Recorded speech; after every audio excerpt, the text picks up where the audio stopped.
Com as recentes mudanças na tributação do setor financeiro, como o aumento da contribuição social sobre o lucro líquido, a CSLL, para fintechs e bancos digitais, surge aí um ponto de atenção. Os impactos fiscais sobre grandes empresas que criaram seus próprios serviços financeiros. É sobre esse tema que a gente vai conversar agora com o CEO da ANS Partners, o Wagner Moraes. Boa tarde para você, Wagner. Seja bem-vindo ao Real Time. Sim, olá, boa tarde. Eu agradeço muito, uma honra muito grande. Wagner, quais são as empresas que vão ter os lucros e dividendos reduzidos por causa dessa elevação aí da CSLL? Sim, são as empresas financeiras, é aquilo que a gente chama de fintechs, ou seja, são instituições financeiras aprovadas pelo Banco Central do Brasil, tá? E basicamente 3 grandes níveis. Não houve uma elevação tributária nessa carga dos bancos mais tradicionais, eles continuam com essa mesma alíquota de contribuição social sobre o lucro líquido, mas as instituições de pagamento, sociedades de crédito direto, sim, essas têm uma elevação de 9% para 15%, o que representa, né, essa elevação da carga na casa de 66%, mas as financeiras e sociedades de crédito, financiamento e investimentos estão com peso muito maior ainda. Essa alíquota, que antes era de 9%, está sendo elevada para 22%, ou seja, 20%, uma carga de 122% de elevação sobre o resultado líquido dessas empresas. Como eu acabei de falar, teve muita empresa aí abrindo sua própria, digamos assim, seu próprio aplicativo financeiro, né, para facilitar, por exemplo, financiamento, compra de produtos. Como é que isso vai afetar o modelo de negócio dessas empresas? Sim, isso traz um impacto, de fato, Vela, bastante forte, tá? Porque são operações ainda mais focadas, vamos dizer assim, e, logicamente, com essa elevação de carga tributária, isso eleva profundamente os custos operacionais dessas operações financeiras, dessas empresas que não têm ainda a mesma envergadura desses grandes bancos, né? E, logicamente, traz uma pressão de custos adicionais, e que, dependendo do modelo de negócio, isso pode inviabilizar mais um pouco novos entrantes e mesmo essa manutenção das operações das grandes empresas hoje no mercado. Mas esse movimento ele continua bastante forte e nós acreditamos que ele deve se intensificar ainda mais, mesmo com essa elevação de carga tributária. Bom, a gente sabe que tem muitas fintechs que precisam de muito músculo ainda para competir com os grandes bancos. Isso que aconteceu agora, esse aumento aí, deixa essa competição ainda mais difícil? Deixa essa competição certamente muito mais difícil, porque, né, isso achata mais ainda a lucratividade dessas empresas, ou seja, desses novos entrantes, né, e, logicamente, essas alavancas de resultado em operações como essa não são tão elevadas quanto esses grandes bancos que já têm essa estrutura e essa envergadura toda, né? Então, certamente, né, isso traz um impacto muito grande nos investimentos, né, e, logicamente, na lucratividade dessa empresa. Então, sim, afeta o mercado. Tá? Agora, esse é um movimento aí que, de fato, o governo, Vela, na minha visão, tá, ele tinha que olhar assim com uma atenção muito maior. Tá? Por quê, Marcelo?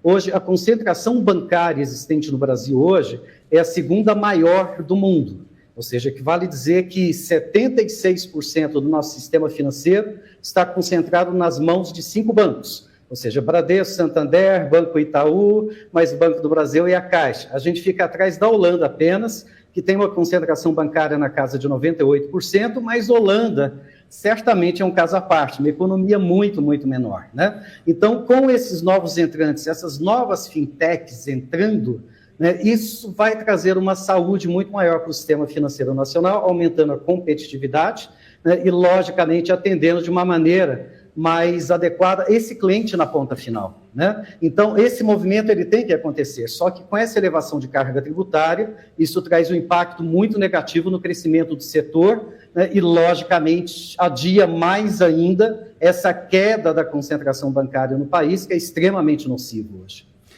Isso que você falou é interessante sobre a concentração bancária, mas se a gente pensar no Brasil de 10, 20 anos atrás, era muito pior, né? A gente está vendo aí hoje um número enorme de fintechs chegando. Até queria uma avaliação sua. Você acha que o mercado de fintechs já está um pouco saturado ou ainda tem muito espaço para quem pretende investir nessa modalidade?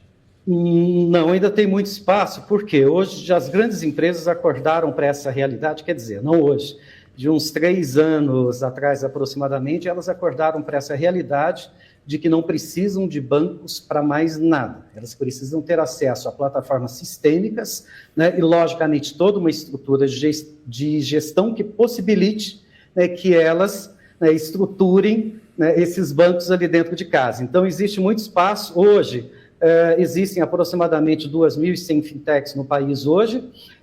Dessas fintechs, aproximadamente 80 são bancos digitais atrelados a grandes empresas, mas pelos nossos estudos ainda existe um espaço de crescimento muito grande. A nossa expectativa é que dentro de mais 2 a 3 anos esse número salte para 3.100 fintechs aproximadamente. A gente tem visto também as fintechs nichadas chegarem com uma certa velocidade, né? Fintechs que são criadas com uma finalidade específica, ou para financiar um setor específico, ou para atender um setor específico também, né?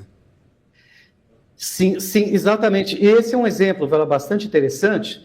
Um dos bancos digitais que nós estruturamos, ele é ligado a um grande grupo educacional, que tem uma base de 500 mil alunos aproximadamente, e que faz o processo de cobrança, emissão de 500 boletos no mês, por exemplo.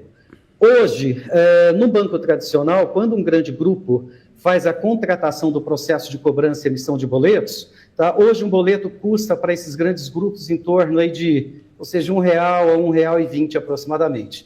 E quando esses grandes grupos têm esses bancos digitais dentro de casa, ou seja, o custo de um boleto por um banco digital hoje, em média, ele está na faixa de 35 a 42 centavos aproximadamente. Então, aí, ou seja, eu acho que dá para a gente ter a visibilidade numa linha só do quanto isso pode gerar de economia para um grande grupo, a partir do instante que faz a verticalização das suas operações para o seu banco dentro de casa.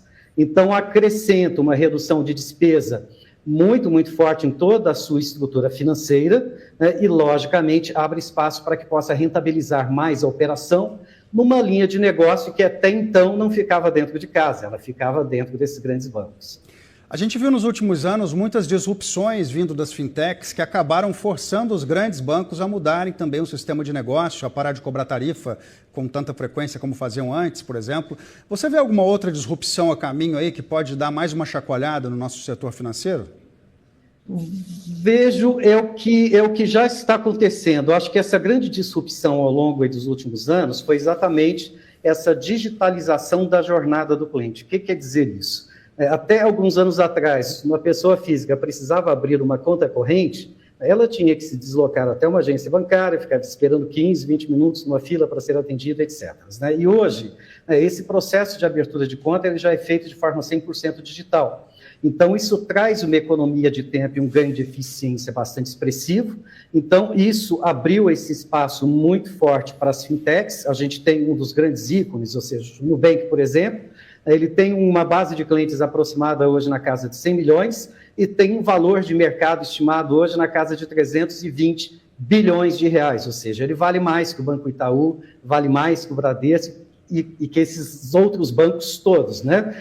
Então, além de gerar uma redução muito, muito forte, eu diria que nessa estrutura de produtos e serviços financeiros, a grande empresa faz a captura do valor de mercado que até então ficava nas mãos dos outros bancos. Esses grandes bancos enxergaram isso, começaram a digitalizar a jornada do cliente, mas a gente enxerga que vem muito mais adiante, ou seja, de intensificar mais a digitalização de moeda, ou seja, a gente vê esse crescimento muito forte do mercado de criptomoedas, né? Isso é bastante interessante, deve se intensificar, ou seja, grandes grupos terem essa moeda virtual voltada ao seu ecossistema especificamente. Então, isso vai trazer mais uma disruptura grande, né? E outra,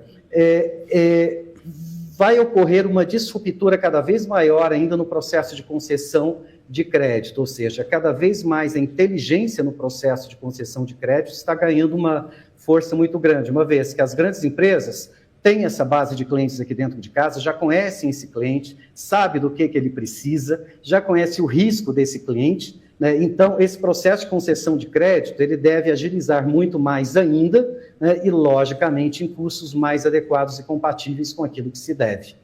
Wagner Moraes, CEO da A&S Partners, muito obrigado pela sua entrevista aqui no Real Time. Boa tarde para você. Agradeço imensamente, uma ótima tarde a todos. Obrigado. Obrigado. No Brasil.